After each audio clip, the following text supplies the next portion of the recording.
Hello there. This is a little addendum to my video essay When a Finale Ruins a Legacy, where I talk about why exactly the third Class of '09 game is bad, while the others aren't. The response to that video so far has been amazing. It was bold of me to assume that none of my own audience would be interested in it, because judging by the view count, it seems a lot of you actually are, which is shocking to say the least. Seeing all of these alternative perspectives on everything, people's own experiences with the games, and their personal theories on why Flipside sucks, has been lots of fun. I'm really happy that ex-fans, fans, elitists, and haters alike can come together to openly debate the ideas presented, whether or not they agree with the points in the video. Today I'm gonna go in detail on one more point that I hadn't really thought of and honestly wouldn't have really worked in my original video.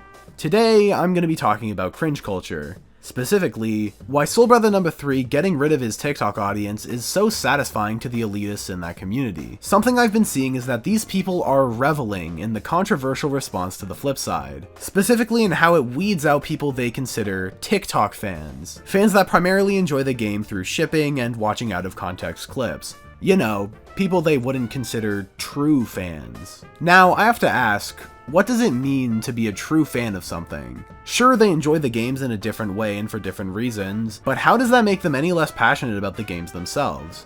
Why are people so insecure about TikTok fans? Well, it just goes back to cringe culture. Class of '09 is a cringy game to be a fan of. Especially on a surface level, if your parents walked in on you playing this game, you'd likely be in deep embarrassment. That's because, to enjoy the game to the fullest, you have to go in sincerely. It's the kind of game where if you're playing it ironically, the only enjoyment to be derived is from nitpicking and making fun of it, which isn't as thorough as far as enjoying the game is concerned. While working on the main essay, the series was kinda taking over my brain, to the point where I started trying to get friends into it. I played it in call with 2 different people, and privately, as a one-on-one activity, it went well. Yet, when I played a 3rd time with both friends present, all of a sudden the vibe changed. More often, they were making fun of it.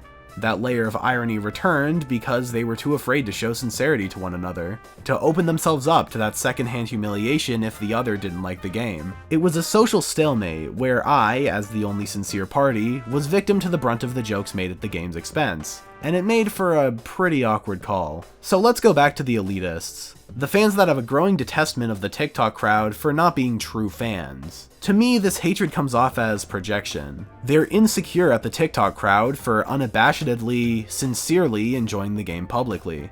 And they want to separate themselves in order to come off as one of the good ones. I've seen the same mentality with FNAF and Undertale fans, where they're so embarrassed by other people enjoying what they like, that they have to write them off as fake fans in order to feel better about themselves.